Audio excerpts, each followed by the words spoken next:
When one of my clients tells me, I don't know who I am anymore, I often think about this exercise, a simple exercise I use to help them start to begin to think, what does that actually mean?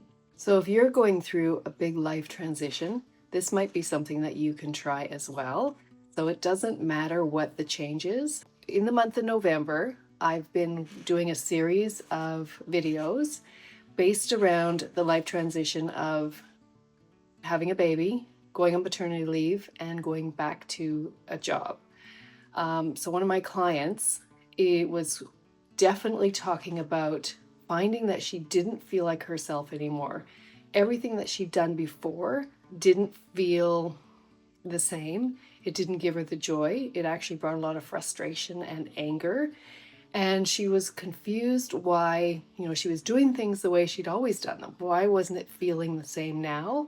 And why did everything trigger her, make her angry, feel frustrated, and just want to really get back to the way she felt before? So you just want a piece of paper, any paper will do, and you want to divide it into two columns. So you can see here, there's a line I put down the middle, and there's two titles. The first title is Who I Used to Be, and the other title is Who I Am Now. So you're just letting yourself be centered, choose to be honest, choose to check in with yourself, and just really free write without judging, without questioning, just write what comes up to you. So here's what you do. So on the left side of Who I Used to Be, you can see that when I did this with my client, she helped me list down all these things. So she made this list. Together we made the list of a bunch of things that we could fill the page up, and there were more that she could think about the way she used to be. So that's the first step.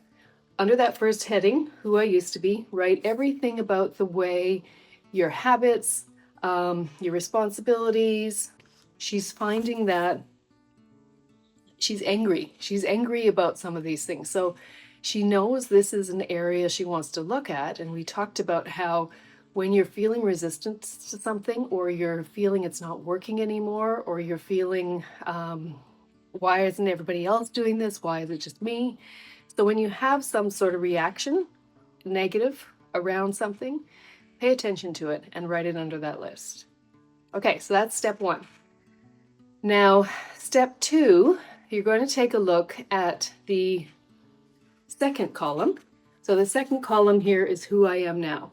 So you're not really listing it in the same way you did here, but what you're thinking about is what now energizes you and what drains you. So you're going to try to make a list of everything that you know for you is your body saying yes. You feel light, you feel energized, you feel open, versus things that make you, feel heavy, feel constricted, feel angry, feel annoyed, or just exhausted and draining. So list all of those things there. So today in your life, Who I Am Now, I want you to list some of those things. So with my client, so some of the things that she was noticing were different for her is that she was leaving work early sometimes because she had to go to home to pick up her child.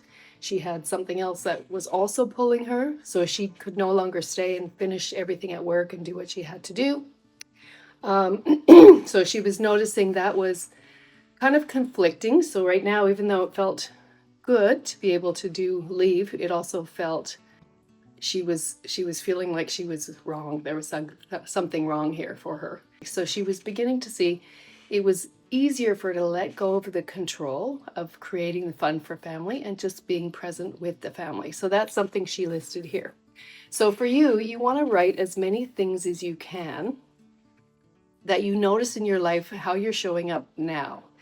And then just either if it's something that's draining you, or it's exciting you, or it feels freeing, or it feels enlivening, whatever it is, I want you to just list the things down on that list. So this is where you're just kind of noticing and being present with yourself in this moment.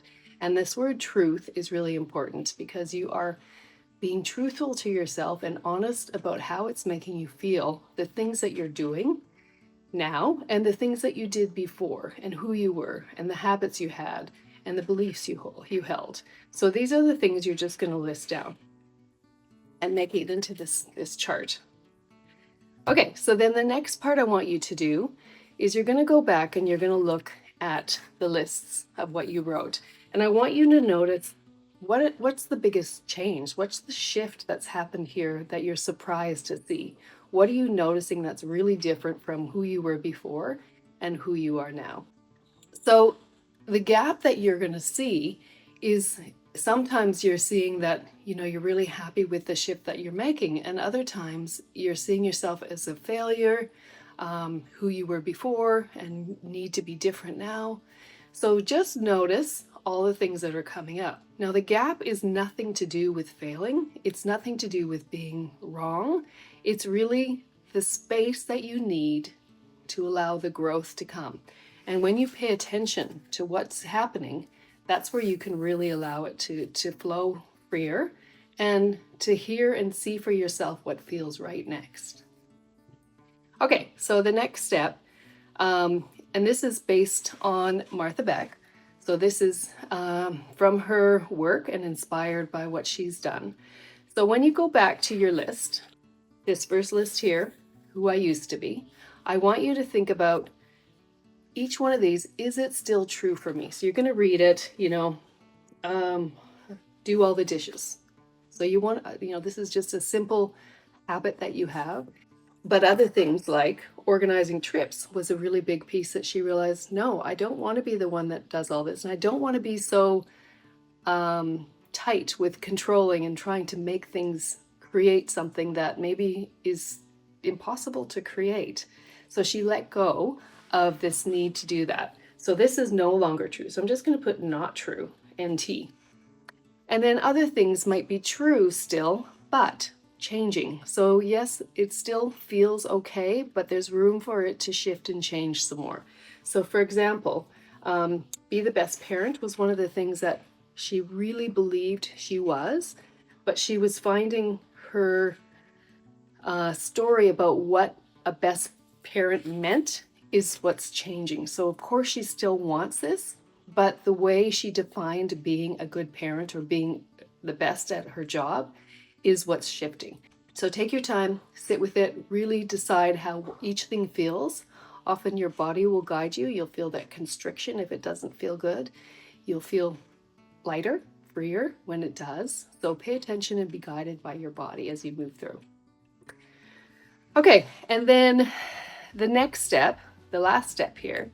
So this is where we're kind of choosing something that is no longer true. So when you went through your list, so for example, she had this one about organizing all the trips and, down to the minute and, what everybody was doing and how they were going to have fun and how long that was going to be. She realized that that one wasn't true for her anymore. And what she wanted to do, or what you're going to do when you find something that's not true, is you're going to ask yourself, if I stop pretending this is still me, so stop pretending that I'm a person who organizes everything down to the last detail, what becomes possible for me? So when we did this, and she spent a lot of time thinking about it and then tried it, she realized that's where she wanted to be more spontaneous. So she found everything felt freer, more fun, and no stress, no anger when things didn't work out because there was nothing planned except the basics. So as you go through your list, you're looking to see what's possible if this thing is not what I want to pretend to be true anymore. So if this is something that you would like help with, I work with clients one-on-one, and we work through exactly where you are, figuring out where you are in the change cycle, what's in the way. Depending on which square you're in, we would do the work for that square. But most of us need to go back to doing the work in square one to start, which is that grieving and disbelieving. And then we really get to decide moving forward what feels better and what we're ready to let go of. All right, so If you have any questions about it, you can always put it in the comments and let me know. And if you're interested in working with me, you can book a coffee chat, which is a free call with me, and we can see if this is a fit for you and something you'd like to move forward with. All right, good luck using it. And we'll talk to you again next time. Bye for now.